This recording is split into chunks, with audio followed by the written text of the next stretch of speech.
EduTechGuys Radio, radio.edutechguys.com. The opinions expressed under the site and its programs are those of participants and not intended to and do not necessarily reflect the opinions of any specific educational entity, sponsor, company, state, or government agency. Hello and welcome to EduTechGuys Radio. This is a special edition coming to you today. I'm David Henderson. Hey, I'm Jeff Madlock. Hope you guys are doing well out there. But we wanted to come to you with a kind of a special edition of our podcast.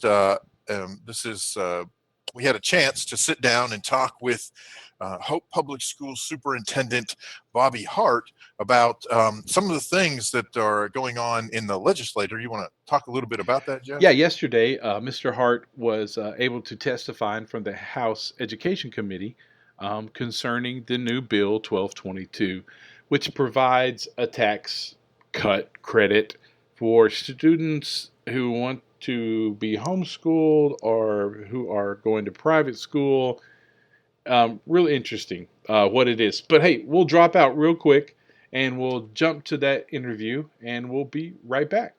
Hey, this is Jeff Madlock here with EduTechGuys, and I'm talking to Superintendent Bobby Hart, who happens to be my boss, about House Bill 1222 and its effect on not just Arkansas's revenue, but everything that has to do with Arkansas, especially public schools. So give us your feelings about what this is going to do, let's just say overall, and then generally for Hope.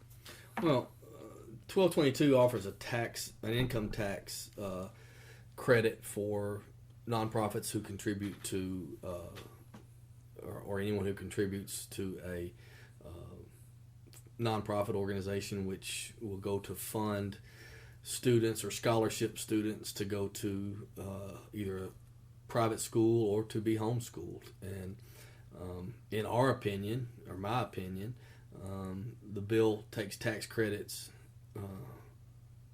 and takes tax obligations and revenue off the table for the state of Arkansas.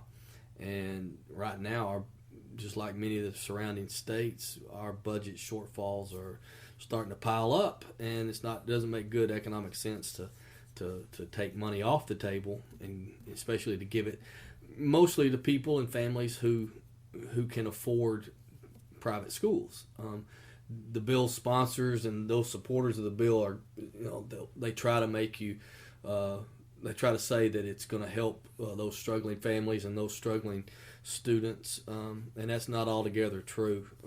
It's a 1% cap on kids, and so anyway, long story short, there are going to be winners and there's going to be losers, and 9 times out of 10, the winners in those situations are always the kids who already have the means to do some things. Right, and it kind of sounds like maybe a little bit like a tax credit in a voucher's clothing. Well, I've been told that it's a wolf in sheep's clothing. A voucher in tax credit clothing. Yeah, or something like that's that. And that's exactly what it is. It's just the first step toward giving us the outright voucher system and saying, okay, you can take the money wherever you want to, and you can go to a private school, you can go to a public school, you can go to another public school. We're not that far away from it. What I see it doing is really setting up 2 separate school systems in the state of Arkansas. We're going to try to prop up and help private schools, which that's not what state tax dollars are for. The public money is not for that. Proponents of the bill say, well, we're not using state tax dollars, we're using donations, but those donations take money out of the state coffers, so they're in the form of tax credit. So you're setting up 2 separate but equal branches of state education, and Brown v. Board in 1954 said that was illegal. They're going to try it anyway. Yeah, I think it may go to the House floor as early as Monday morning as we speak on a Friday afternoon.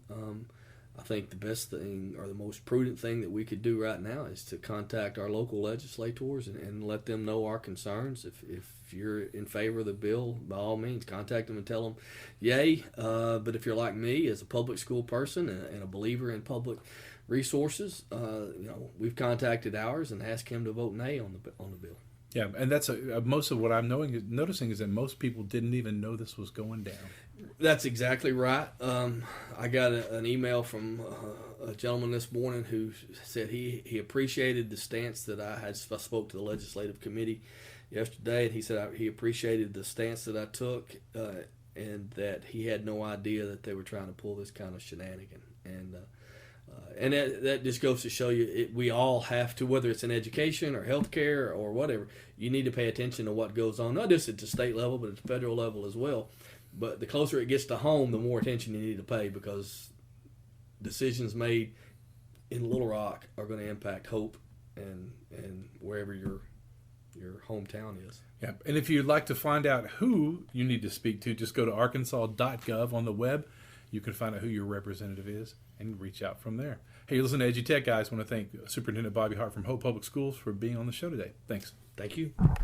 Hey, I want to thank Bobby Hart, Superintendent of Schools, for coming on the show real quick. I actually knocked on his door, ran in his office, and stuck a recorder in his face and said, hey, what do you want to do?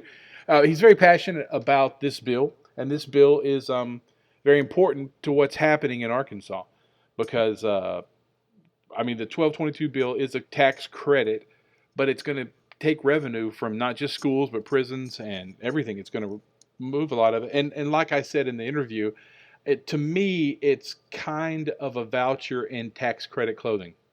It's moving us to the next level. Sure, absolutely. Don't you agree? I think that's probably what's going on here. Yeah, well, we have a current state administration that frankly is and they were actually in place before the new presidential administration. So, but it's all the same kind of mindset, and they're all heading down that direction.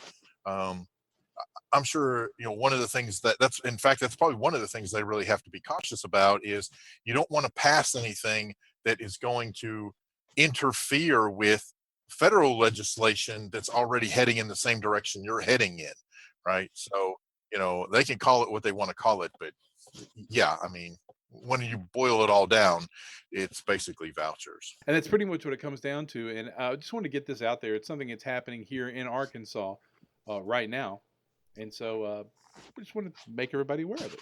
Well, and I'm sure this will be one of the things that we cover this Wednesday when we're talking with Mitch Weisberg on his EdChat Interactive.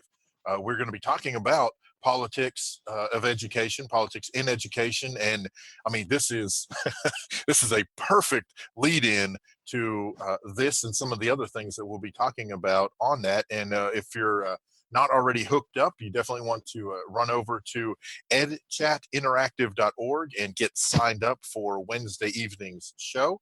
And you'll be able to catch us live and interact with us, and we'll have a conversation. And I'm sure this will be a part of that.